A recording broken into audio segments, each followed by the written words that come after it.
Buenas tardes, señores coordinadores del 13º Congreso Internacional de Lingüística CERAL.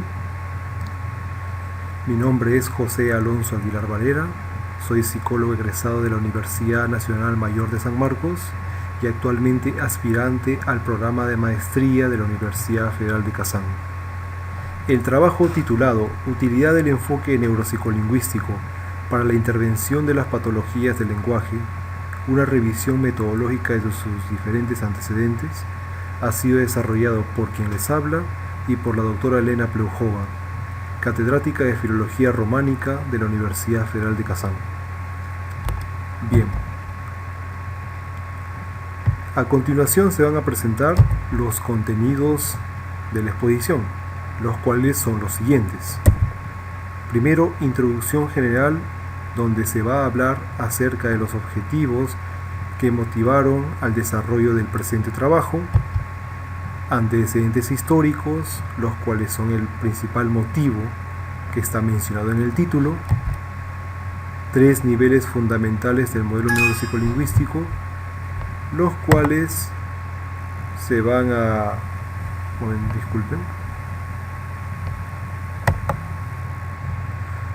los cuales se van a describir de forma general en la exposición. Se pueden revisar información referencial dentro del material que está colocado en las actas. Importancia aplicada. No solamente se van a hablar de aspectos teóricos, sino que también de proyecciones prácticas y su utilidad dentro de la misma. Otras proyecciones hacia el futuro, los cuales se van a mencionar como un agregado adicional, como resultado de la revisión bibliográfica y las evidencias de las cuales se tienen hasta entonces. Y conclusiones generales. Bien. Introducción general. El trabajo fue desarrollado como una respuesta a las desventajas y al surgimiento de las ventajas que están presentes dentro del terreno de la logopedia actualmente. Dentro de las desventajas podemos tener las dificultades metodológicas, puesto que se carece también de un sólido desarrollo metodológico dentro de esta área, debido a la multiplicidad de enfoques, como también por la ausencia de una concordancia, lo cual hace de que se lleve a cabo procedimientos aleatorios o arbitrarios, por lo que tenemos grandes problemas al momento de la interpretación tras llevar a cabo la evaluación y el diagnóstico de un determinado caso clínico. Y eso conduce a una praxis inadecuada e ineficiente. Bueno, si hablamos dentro de Latinoamérica, se puede decir que países como México y Chile han desarrollado un buen trabajo dentro de la psicometría, por lo que cuentan con materiales muy buenos, instrumentos muy eficientes para poder llevar a cabo el procedimiento de evaluación y el diagnóstico, lo que facilitaría una adecuada intervención. Hablamos de países de Hispanoamérica. Por supuesto que en España se han desarrollado buenas áreas. Tengo entendido que hay muy buenos centros donde también están trabajando de forma coordinada. Y volviendo al plano de Latinoamérica, los otros países que, bueno, a excepción de los que se ha mencionado, presentan grandes carencias metodológicas, lo que hace que se lleve a cabo un procedimiento adecuado de diagnóstico, ¿no? Uno de los ejemplos sería pues que no se cuenta con una prueba Wechsler estandarizada para cada país. Y a partir de ahí podemos sacar una conclusión a partir de lo que ocurre dentro del terreno latinoamericano. Hablando de forma general. Dentro de las ventajas tenemos que este enfoque podría facilitar la fusión multidisciplinar, permitiendo que los especialistas implicados dentro de esta área puedan llevar a cabo un buen procedimiento de análisis del diagnóstico, para que consecuentemente se pueda llevar a cabo un buen procedimiento de intervención y o rehabilitación. La integración de enfoques facilitaría una mejor comprensión no solamente del caso clínico, sino que también de todos aquellos casos que son afines a un determinado perfil, generando por consiguiente una evidencia útil para el proceso de la investigación a lo largo del tiempo. Y eso también facilitaría un perfeccionamiento de la tecnología psicométrica y o no estandarizada para su buen uso en otras condiciones.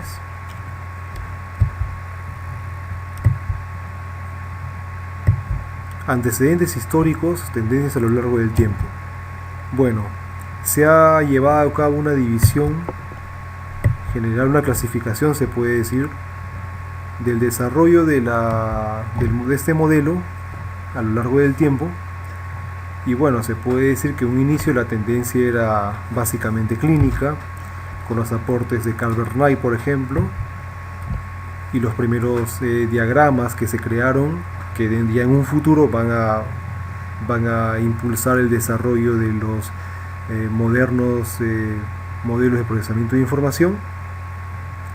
Luego pasando por una perspectiva clínica psicométrica hacia 1950, donde se lleva a cabo un proceso de desarrollo de test estandarizados o semi-estandarizados para poder comprender la patología y las patologías del lenguaje.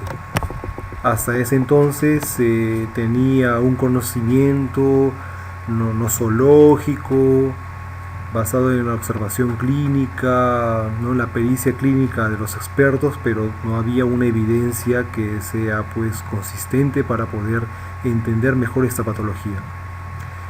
Cuando la tecnología psicométrica se adapta a este terreno de la neuropsicología del lenguaje, de la logopedia, esto facilita aún más el trabajo para que se puedan llevar a cabo buenos procedimientos de diagnóstico. Y ya más adelante, con el desarrollo de las neurociencias cognitivas durante la siguiente mitad del siglo XX, esto ha facilitado que para este año 1975 se puedan llevar a cabo las primeras publicaciones en neuropsicología cognitiva, lo cual se apoyaba en un inicio en lo que son arquitecturas cognitivas y que aún se siguen apoyando todavía, modelos cognitivos experimentales, y posteriormente en las neuroimágenes, solo de manera referencial. Bien, entonces el modelo evoluciona en 3 etapas. La primera etapa, pues el desarrollo de los primeros diagramas, como el que se menciona allí, como el diagrama de Wernicke-Lichtenstein. Posteriormente esto permitió consecuentemente esto permitió de que se generen los primeros modelos nosológicos, los primeros sistemas de clasificación, aún todavía primigenios y con ciertas falencias, y la aplicación de los mismos principios clínicos tanto en niños como en adultos. Entonces se generalizaron los principios que se trabajaron tanto en población adulta a la población infantil. Aún se desconocían los principios de plasticidad, de madurez, de evolución, los cuales todavía se tenía de forma general, se contaba con ese conocimiento de forma general, más no de forma más detallada. En la segunda etapa, la aplicación de los principios psicométricos va a permitir que se desarrollen tecnologías, pruebas, para que éstas se puedan aplicar eficientemente dentro de ese terreno. La creación de los cuestionarios, test y baterías integrales ha facilitado actualmente también una mejor comprensión y una delimitación de la problemática en cuestión. En diferentes países de Latinoamérica, inclusive Perú, se lleva a cabo un procedimiento inicial de evaluación a partir del uso de diferentes instrumentos según lo que demanda el caso. Y el perfeccionamiento de los modelos nosológicos anteriormente formulados. Se perfeccionó el entendimiento acerca de las problemáticas debido a que ya se contaba con evidencias tanto descriptivas como experimentales que permitieron tener un mejor conocimiento de los diferentes trastornos del lenguaje, como del habla y del aprendizaje, si es que se puede expandir hacia esas áreas o hacia esos casos clínicos. En la tercera etapa, el surgimiento de las neurociencias cognitivas facilitó una mejor comprensión de los problemas del lenguaje debido a que no solamente se contaba con evidencia clínica y evidencia psicométrica, sino que también con la evidencia acerca de un conocimiento indirecto de aquellos procesos cognitivos que participan activamente en el procesamiento lingüístico. Por consiguiente, se inicia la investigación en neuropsicología cognitiva, lo que facilitó el estudio de casos tanto en adultos como en niños para una mejor comprensión de las patologías del lenguaje, estudiando el daño cerebral.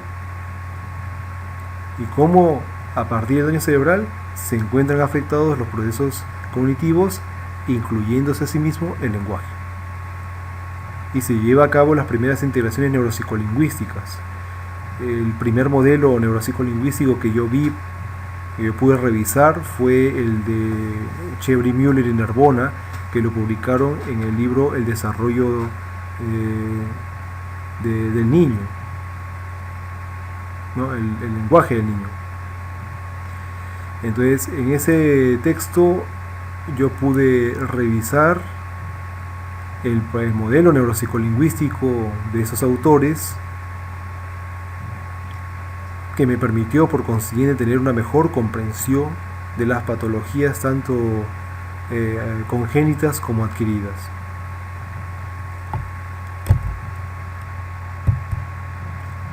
Surgimiento de la neuropsicología cognitiva.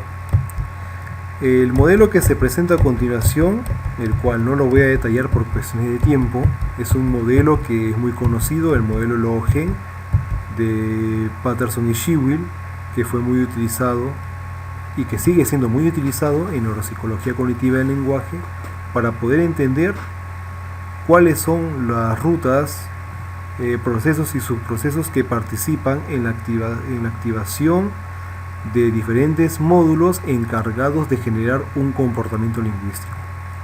Vamos a emplear el término comportamiento lingüístico, conducta verbal, de forma operacionalizable.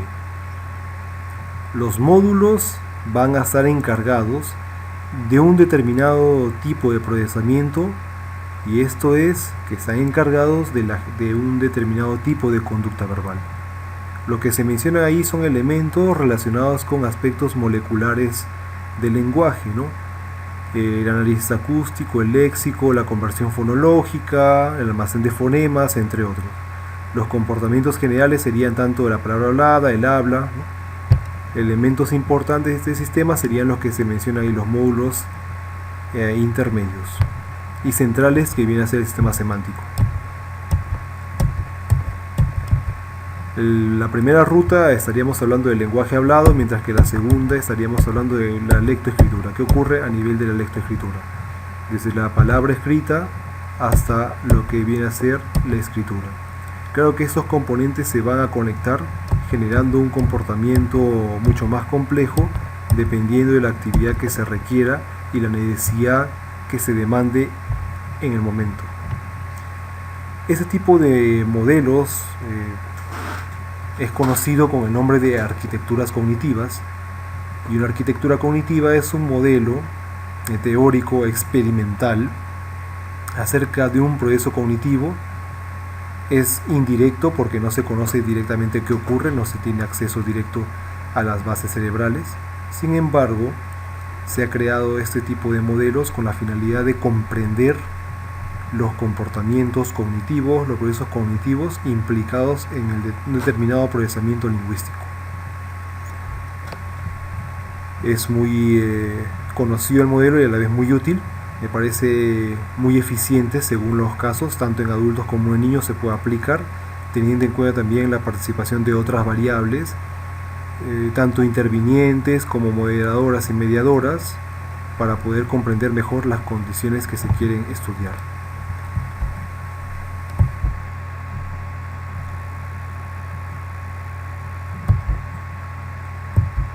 Antecedentes históricos y la fusión de interdisciplinas. Bueno, tenemos una serie de interdisciplinas que van a participar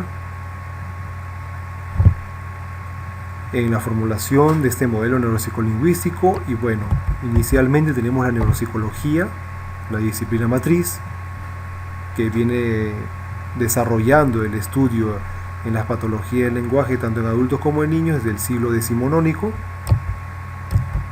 Otras disciplinas como la faciología, que surgió consecuentemente, gracias al desarrollo de la neuropsicología del lenguaje, la lingüística clínica, que surgió posteriormente ya en el siglo XX, en un intento por comprender cómo se encuentran los componentes del lenguaje afectados tras una determinada lesión cerebral. Es un área de la lingüística experimental que fue surgiendo progresivamente y que se desarrolló eficientemente a lo largo del tiempo.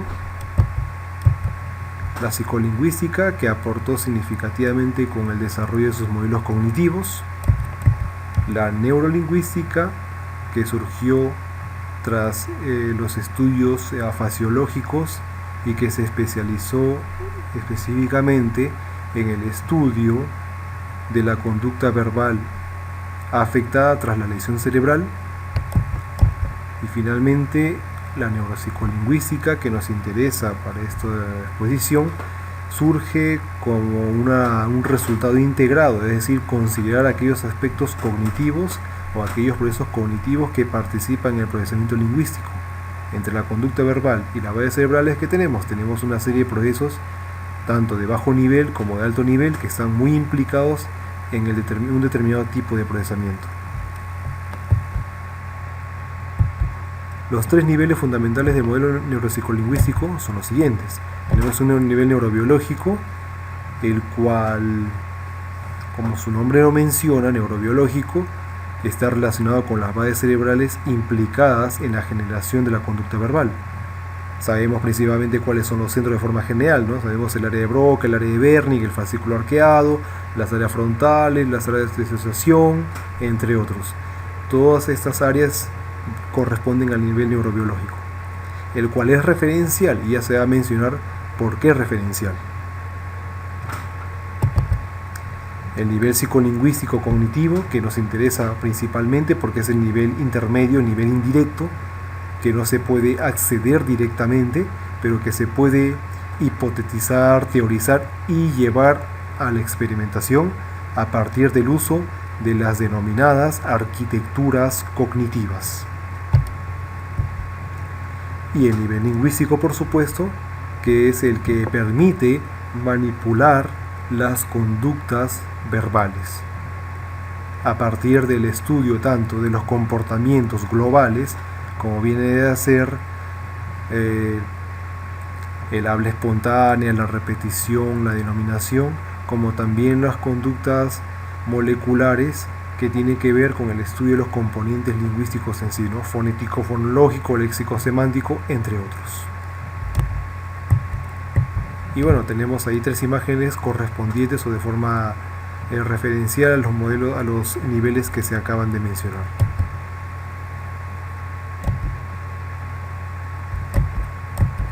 Bien, el nivel neurobiológico, como se mencionó hace un momento, ¿no?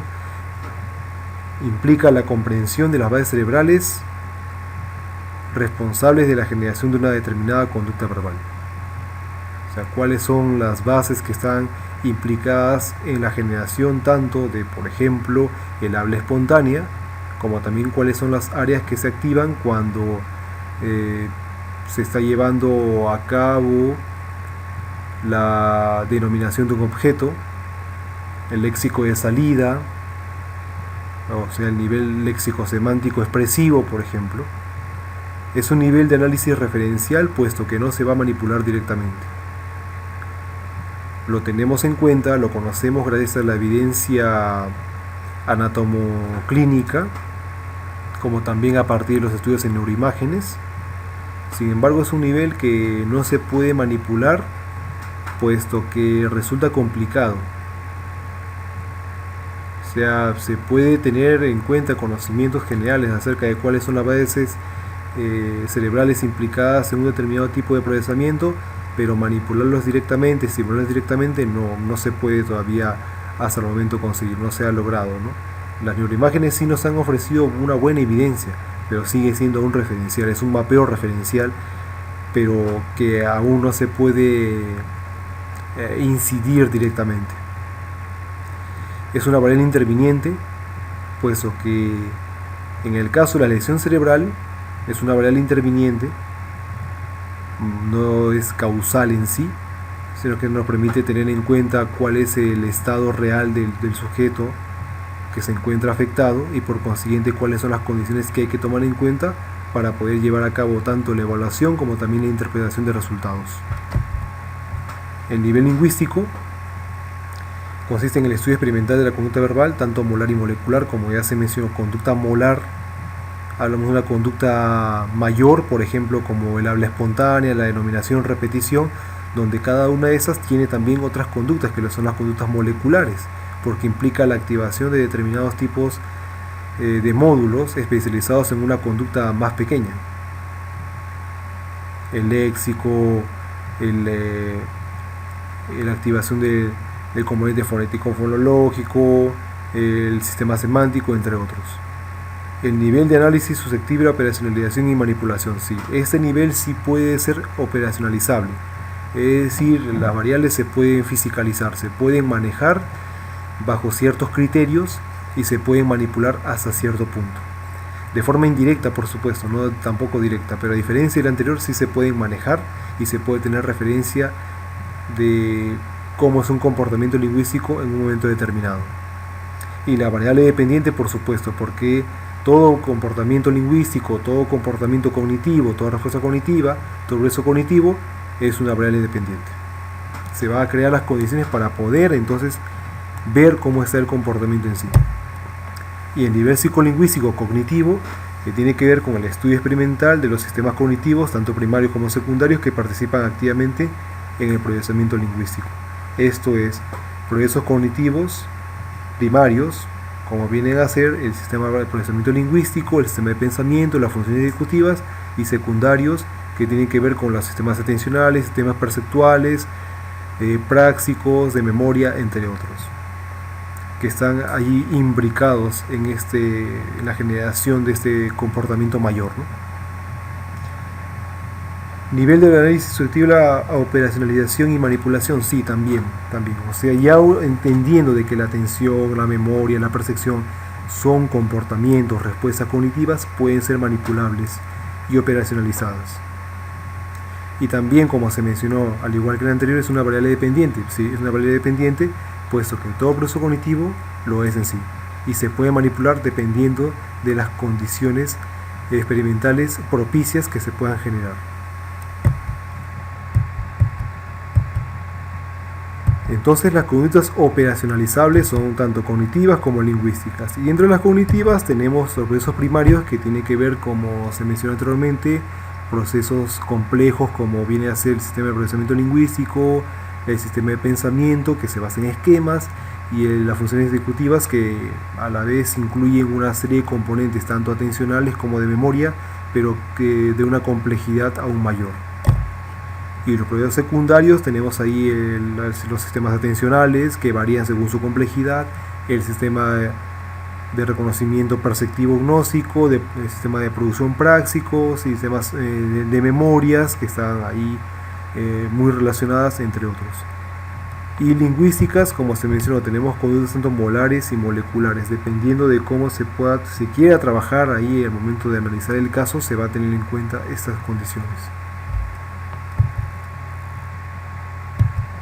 La importancia aplicada a evaluación y diagnóstico. Bueno, es importante tener en cuenta esto, puesto que gracias al trabajo integrado que se va a realizar o bajo un enfoque determinado, orientado al estudio de las patologías del lenguaje, se va a desarrollar un screening inicial que permita tener en cuenta la dificultad a la cual se va a afrontar. Eso va a generar que se formulen adecuadas hipótesis, teniendo en cuenta tanto los niveles que se han mencionado, lo que va a generar un estudio adecuado de la conducta verbal, como se mencionó, tanto molar como molecular, y a la vez también de las conductas cognitivas muy relacionadas. Por lo general se estudia el lenguaje en un caso de logopedia, tanto un trastorno del lenguaje como un trastorno del habla, pero se dejan de lado las conductas cognitivas que están allí implicadas, y eso hace de que la interpretación no sea adecuada, sino que nos quedamos con una información nosológica general del caso, que a la vez también no ha sido confrontada adecuadamente, por lo que no podemos desarrollar un programa integral que beneficie tanto al niño o al adulto como también al especialista que es responsable del caso que está trabajando. y eso hace que se lleve a cabo un análisis y contrastación tanto del caso que se ha trabajado, como también va a permitir que se lleve a cabo un desarrollo de instrumentos psicométricos o semiestructurados que sean útiles y que se adapten a las poblaciones con las que se tiene que trabajar.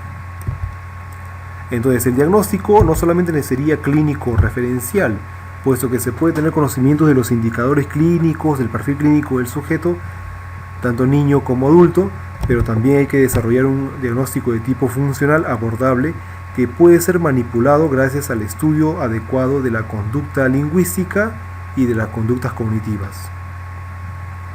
Pero ¿qué pasó con la neurobiología?